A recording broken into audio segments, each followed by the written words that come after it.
अयोध्या में प्रकट हुए भगवान हनुमान। एक बार फिर अयोध्या नगरी में दिखा चमत्कार। प्रभु श्री राम के हनुमान ने कैसे बचाए लाखों लोगों की जान। साक्षात भगवान हनुमान को देखकर सब हुए हैरान। नमस्कार दोस्तों, अयोध्या में राम मंदिर के भव्य उद्घाटन की जोर शोरों से तैयारियां हो रही हैं और दूर दूर से लोग अयोध्या में बने भव्य राम मंदिर के दर्शन करने के लिए आ रहे हैं। हालांकि 22 जनवरी से पहले किसी को भी अयोध्या में प्रवेश करने की इजाजत नहीं है, लेकिन बावजूद राम भक्तों का जज्बा ऐसा है कि लगातार पैदल ही लोग अयोध्या के लिए निकल पड़े हैं। दोस्तों, अयोध्या में श्री राम के दर्शन के लिए जटायु जी भी पधारे थे और अब हम आपको बताने वाले हैं कैसे प्रभु श्री राम की अयोध्या में प्रकट हुए हनुमान और कैसे उन्होंने अयोध्या नगरी को एक बड़ी तबाही से भी बचाया। जी हाँ दोस्तों, ये बात तो काफी पुरानी है, लेकिन सच है। अगर उस दिन ना आते हनुमान तो अयोध्या नगरी को तबाह करने का पूरा मंसूबा बना चुके थे आतंकवादी। लेकिन प्रभु श्री राम की नगरी को तबाह होते कैसे देते हनुमान, आज की वीडियो में आपको पूरी खबर से रूबरू कराएंगे। तो दोस्तों, वीडियो को आखिर तक जरूर देखिएगा। वीडियो को लाइक करके शेयर जरूर कर दीजिएगा। वीडियो में आगे बढ़ने से पहले अगर आप एक सच्चे हिंदू हैं तो सब्सक्राइब करें और बेल नोटिफिकेशन को ऑल पर लगाएं ताकि कोई भी वीडियो मिस ना हो। दोस्तों, अयोध्या नगरी प्रभु श्री राम की है और हमेशा से ही अयोध्या में राम नाम का जाप होता आया है।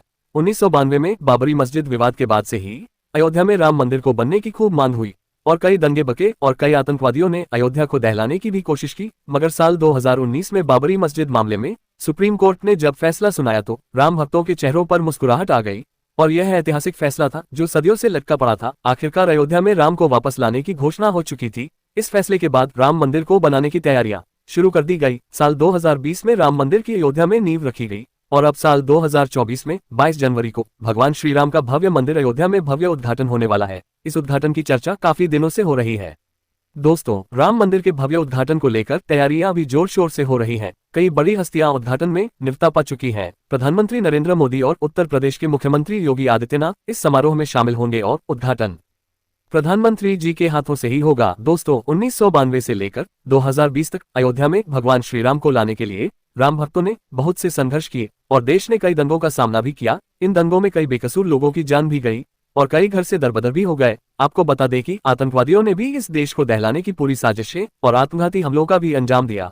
साल 1992 में बाबरी मस्जिद के गिराए जाने पर आतंकवादियों ने भारत को तबाह करने की भी धमकियां दी और कई बार ऐसी कोशिशें भी की। आपको बता दें कि बाबरी मस्जिद के गिराए जाने का बदला लेने के लिए आतंकियों ने एक बार अयोध्या को भी तबाह करने की पूरी साजिश कर ली थी। अयोध्या नगरी में जगह जगह बम लगाकर विस्फोट करने की पूरी प्लानिंग हो चुकी थी, लेकिन फिर ऐसा कुछ हुआ जिसे देखकर खुद पुलिस भी हैरान और परेशान हो गई।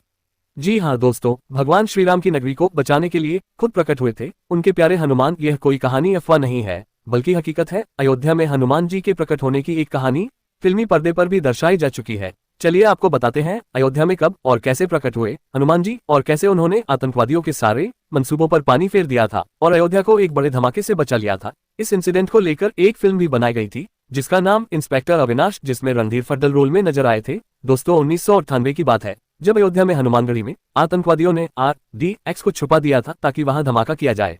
चलिए आपको सिलसिलेवार तरीके से बताते हैं कि कब क्या हुआ था। हर रोज की तरह ही भगवान हनुमान के हनुमानगढ़ी में उस दिन काफी भीड़ थी। हनुमान मंदिर में भक्तों की काफी भीड़ उमड़ी थी। पुलिस भी वहां पर तैनात थी। पुलिस की नजर मंदिर के बाहर खड़ी एक जीप पर पड़ती है। शुरुआत में तो एक नॉर्मल सी बात लगती है, लेकिन जब 1 या 2 घंटे बाद भी उस जीप को लेने वाला कोई नहीं आता है तो पुलिस को शक होने लगता है। पुलिस उस जीप को जब्त करके थाने ले जाती है, जीप की तलाशी लेती है। जीप की तलाशी में पुलिस को जीप के अंदर पाउडर जैसा कुछ मिलता है। तुरंत STF को सूचना दिया जाता है। STF को उस वक्त इंस्पेक्टर अविनाश लीड कर रहे थे।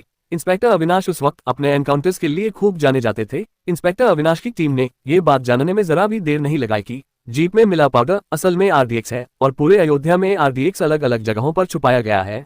इंस्पेक्टर अविनाश की टीम ने पूरे अयोध्या में छानबीन शुरू कर दी। पूरे अयोध्या में STF की टीम ने कई जगह छानबीन की और छापेमारी की। 1 घंटे के अंदर STF की टीम ने 8 जगहों पर RDX बरामद भी कर लिया और आतंकियों ने अयोध्या नगरी को एक बार फिर से नष्ट करने की पूरी तैयारी कर ली थी। हनुमानगढ़ी के बाहर जीप मिलने की वजह से STF टीम हनुमानगढ़ी में भी खोजबीन करती है, लेकिन घंटों मेहनत के बाद भी टीम के यहाँ तो कुछ नहीं लगता। STF के लीड कर रहे इंस्पेक्टर अविनाश थककर वहीं जमीन पर बैठ गए। तभी उन्हें STF का एक मेंबर आते हुए दिखाई देता है, जिस पर इंस्पेक्टर अविनाश की नजर पड़ती है। उस शख्स ने खुद को पूरी तरह से STF की बॉम्ब डिफ्यूज कॉस्ट्यूम से ढका हुआ था, इसलिए उसका चेहरा साफ दिखाई नहीं दे रहा था। इंस्पेक्टर अविनाश जब उस शख्स पर नजर डालते हैं तो उन्हें उस पर शक होता है। जब इंस्पेक्टर अविनाश उस शख्स को आवाज लगाते हैं तो वह वहां से भाग जाता है। इंस्पेक्टर अविनाश का शक यकीन में बदल जाता है और पूरी STF की टीम उस शख्स को पकड़ने के लिए उसके पीछे भागने लगती है। STF की टीम कुछ ही देर में उस शख्स को पकड़ लेती है और पता चलता है कि वह एक आतंकी है। इंस्पेक्टर अविनाश उस आतंकी से पूछते हैं कि उसने हनुमानगढ़ में किस जगह RTX छुपाया हुआ है, मगर वह आतंकी कुछ कहता नहीं,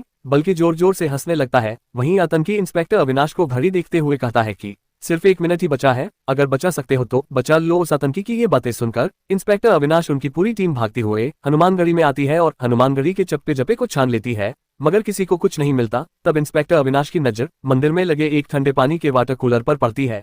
अविनाश देखते हैं कि उस वाटर कूलर पर एक छोटा सा बंदर बैठा हुआ है और वाटर कूलर से निकलने वाले एक तार को छोटा सा बंदर खा रहा है। इंस्पेक्टर अविनाश को शक होता है कि शायद इस वाटर कूलर के अंदर ही कुछ ना कुछ हो सकता है। इंस्पेक्टर अविनाश उस छोटे से बंदर को वहां से हटाना चाहते हैं, इसलिए उनकी तरफ केलों का एक गुच्छा फेंकता है, लेकिन वो छोटा सा बंदर उन केलों के लिए बिना ही वहां से चला जाता है। बंदर के जाने के बाद STF और टीम बम निरोधक दस्ता उस वाटर कूलर को खोलते हैं तो उनकी आंखें फटी की फटी रह जाती हैं। बम निरोधक टीम के लोग इंस्पेक्टर अविनाश को बताते हैं कि वाटर कूलर के अंदर बॉम्ब टाइम फिट किया गया था। ये सुनकर इंस्पेक्टर अविनाश हैरान और परेशान हो जाते हैं, लेकिन तभी बॉम्ब डिफ्यूज करने वाली टीम का सदस्य कहता है कि बॉम्ब पहले से ही डिफ्यूज हो चुका है और इसके फटने में मात्र 3 सेकंड का ही टाइम बचा था। ये सुनकर इंस्पेक्टर अविनाश के चेहरे पर मुस्कुराहट आ जाती है। नन्हे बंदर के रूप में खुद हनुमान जी ने अयोध्या में आकर एक बड़ी तबाही से बचा लिया था। इंस्पेक्टर अविनाश ने उस नन्हे बंदर को ढूंढना शुरू किया तो देखा कि हनुमानगढ़ी के मंदिर के शिखर पर जा चढ़ा था। मानो हनुमान जी कह रहे हैं कि अयोध्या नगरी को उनके होते हुए कोई नुकसान नहीं पहुंचा सकता। ये सच्ची घटना इंस्पेक्टर अविनाश और उनकी टीम जिंदगी भर याद रखेगी और आज भी वह इस मंजिल को भुला नहीं पाए हैं। दोस्तों, ये सच्ची घटना रणदीप हुड्डा की फिल्म इंस्पेक्टर अविनाश में आप देख सकते हैं। दोस्तों, आपको वीडियो